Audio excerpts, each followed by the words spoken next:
Jadi bila berdiri kadang-kadang adalah insan yang simpati suruh duduk. Kesian pakcik tu hari ni. Duduklah. Maka bila duduk itu saya pun lihat, untuk melihat pemandangan luar bukan benda yang mudah, tapi perkara lain yang akan kita lihat.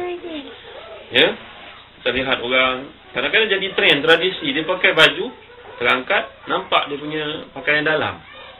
Apa dipanggil boxer ya. Ha?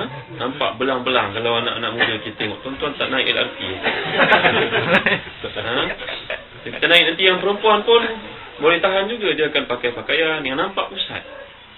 Ya, orang-orang lama mengatakan pusat itu kalau dia keluar, dia kahwin dengan orang dekat. Pusat tu kalau ke dalam, dia kahwin dengan orang yang jauh. Jadi kita pun tahu dekat, jauh, dekat, jauh. Jadi tuan-tuan yang dimuliakan Allah sekalian, konflik ni berlaku kenapa? Kerana akidah. Ya, kerana iman yang tidak ditanam dengan betul dalam diri. Kenapa? Kerana masyarakat pada hari ini masyarakat yang begitu mengejar kebendaan. Agama bukan jadi perkara yang asas lagi. Ya, tuan-tuan, kalau tuan-tuan lihat barangkali dalam 20 tahun sebelum ini, ketika kita belajar, mungkin tuan-tuan masih anak-anak pada waktu itu, saya belajar di sekolah agama, sekolah rendah agama petang. Dia ajar kita silibus yang cukup mudah. Kita akan buka buku namanya Tauhid, Akidah. Buku pertama digambarkan sebatang pokok.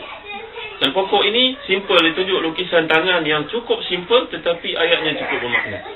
Ini adalah sebatang pokok. Pokok ini terdiri daripada akar, batang, daun dan juga terbit buah pada musim yang tertentu. Pokok ini memerlukan kepada air, udara dan cahaya matahari. Pokok ini, apa lagi istilah? Pokok ini akan gugur daunnya pada waktu tertentu.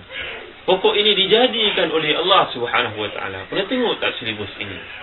Ini silibus yang telah pun ditulis oleh ulama-ulama Melayu yang dahulu, 20-30 tahun yang lalu, yang telah membentuk satu umat Islam yang cukup berkualiti. Belajarnya simple-simple.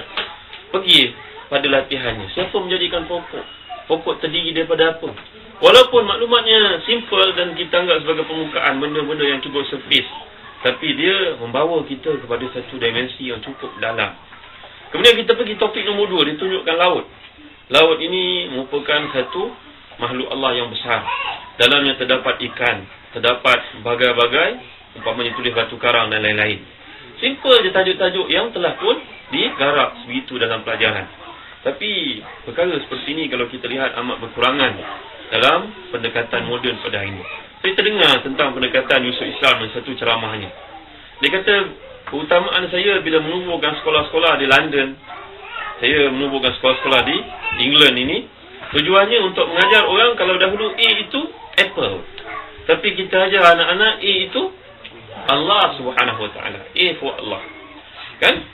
Begitu juga I kalau dahulu disebut barangkali ada perkataan yang tertentu, maka I akan dirujuk kepada Islam.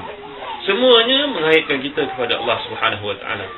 Jadi pelajar-pelajar saudara yang dimuliakan Allah sekalian, bincangan kita kepada hadis Nabi SAW tadi, yang saya nak fokuskan ada 5 perkara. Marilah kita renung sama-sama.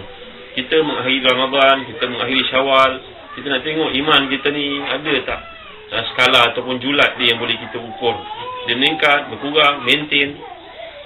Ya, kalau kita perhatikan Nabi SAW ingatkan kita yang pertama, ittaqil maharim takun abadan nas. Kamu jauhilah dari melakukan perkara-perkara haram, nanti kamu akan dapat kemanisan beribadah kepada Allah Subhanahu Wa Taala. Rupa-rupanya beribadah ni mesti ada keseronokan dia. Mesti ada rasa lapang, tenang, gembira. Macamlah ada satu kes seorang sahabat namanya Harisah. Harisah ini seorang sahabat yang serba sederhana hidup ni.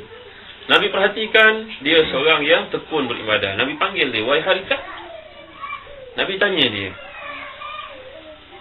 Nabi tanya Harisah ini. Dan Harisah telah menjawab. Wahai Harisah, bagaimana kamu dapati iman kamu pada hari ini? Harisah menjawab, asbahtu mu'minan haqqan. Aku merasai pada hari ini iman aku berada pada tahap yang paling baik, wahai Nabi SAW. Para ulama membincangkan hadis ini. Contohnya Ibn Rajab Al-Hambali mengatakan bahawa ini bukan maksud dalam tazkiyatun nufus. Tazkiyatun nufus ni kita bangga-bangga dengan diri kita, tidak. Kerana di atas satu platform, Harisah adalah seorang pelajar, Nabi adalah guru. Jadi Harisah menanya, Nabi bertanya kepada Harisah, Harisah menjawab begitu transparan kepada guru di atas dasar, kalau silap minta dibetulkan. Jadi tuan-tuan sekalian, kita berdampinglah dengan orang-orang alim, orang saleh. Jadi bila Harithah ditanya oleh Nabi, Nabi pun jawab. Nabi tanya Harithah, Harithah jawab. Asbahtu mu'minan haqqan. Aku pada hari ini seorang Islam yang sebenarnya, wahai Nabi. Nabi tanya, likulli syai'in haqiqah. Setiap perkara itu ada kebenarannya. Bagaimana engkau boleh jelaskan kepada kami kebenaran? Apa kataanmu itu, wahai Harithah? Harithah pun jawab, Ka'anni anzuru ila arasy rabbi barizan. Ya Allah, ya Tuhan, wahai Nabi, seolah-olah aku melihat arasy Allah itu jelas di hadapan mata. Wa ka'anni anzuru ila ahli jannati wa hum yatazawaruna fiha. Aku melihat, wahai Nabi SAW, ahli syurga berada dalam keadaan kenikmatan mereka berziarah antara satu sama lain. Wa ka'anni anzuru ila ahli nar wa hum yata'awuna fiha. Dan aku melihat pula penghuni neraka, seolah-olah mereka itu melolong-lolong, menjerit-jerit, diseksa di dalamnya. Maka Nabi SAW telah menjawab, Abdun nawarallahu qalbah. Hamba yang telah pun Allah SWT berikan nur pada hatinya. Ini Harithah, dia merasai iman, tuan-tuan. Dia merasai seronok beribadah kepada Allah SWT. Sebab di kalangan mereka ni, kalau kita dapati, mereka semayang satu hari sampai 100 rakaat pun ada. Imam Ahmad semayang biasa 100 rakaat satu hari. Seronok mereka ni mengerjakan ibadah kepada Allah SWT. Di kalangan mereka ni, kalau mereka bangkit pada waktu pagi, sudah pun masuk waktu subuh, seolah-olah macamlah kita ni bangkit sudah pun terbit matahari. Kerana bagi mereka, bila terlepas waktu subuh itu, terlepas waktu tahajud itu, terkeluarlah mereka daripada ayat Allah SWT. Wa minal laili fatahajjad bihi nafilatan laka asa yab'atsaka rabbuka maqaman mahmudah. Al-Isra ayat 70. Waktu malam bangkitlah kamu supaya Allah menerangi wajahmu, menerangkan wajahmu, membangkitkan kamu di tempat yang mulia pada hari akhirat kelak. Ini dia orang yang imannya merasa seronok, gembira. Tuan sekalian, kalau saya bawa satu contoh lagi, namanya Silah bin Ushaim, seorang tabi'i yang terkemuka. Beliau ni terlibat dalam pembukaan negara di Kabul satu masa dahulu. Kabul telah dibuka pada zaman tabi'i lagi sebenarnya, 1200 tahun yang lalu. Orang-orang di Afghanistan telah masuk Islam 800 tahun lebih awal daripada kita. Mereka lah orang Islam yang sebenarnya. Bila Islam datang dibuka oleh Silah bin Ushaim, seorang daripada tentera ni, in aqsama 'ala Allah la abarrahu. Dia ni kalau dia minta pada Allah, Allah akan makbulkan serta-merta hajatnya. Silah bin Ushaim, seorang tokoh tabi'i yang masyhur. Satu malam, bila semua tentera sedang melelapkan diri tidur, keletihan yang amat sangat, tentera yang berjaga daripada kejauhan duduk memerhatikan tentera Islam, menjaga mereka, kepentingan mereka kalau serang musuh dan sebagainya.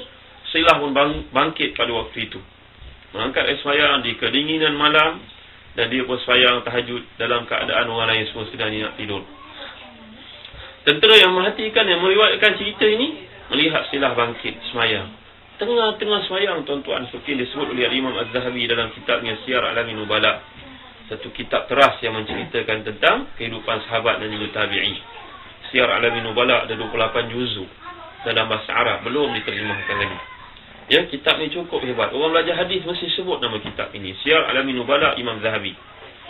Silah pun bangkit sembahyang, dan cerita khusyuk dia sembahyang, datang binatang namanya singa. Seperti riwayat kata harimau, Ustaz. Kat Kabul ada singa tidak? Binatang ganas seperti itu, kanibal seperti itu. Dia sembahyang, dia tidak sedar binatang itu datang dekat dengannya, mengaum dengan kuat. Orang Melayu kata kalau harimau ni mengaum dalam hutan, kita duduk dalam hutan, boleh jatuh bulu roma, tuan-tuan. Kerana hebatnya ngauman harimau ini sebenarnya. Harimau kalau mengaum dalam hutan, kita dalam hutan pada waktu itu boleh jatuh bulu roma. Misai ni boleh jatuh, tuan-tuan. Bukan dalam zoo. Dalam zoo tu dia mengaum sudah tidak ikhlas dia. Tidak ikhlas lagi dia. Jadi Silah ini sembahyang, dia tidak sedar harimau itu datang. Dia terus sembahyang.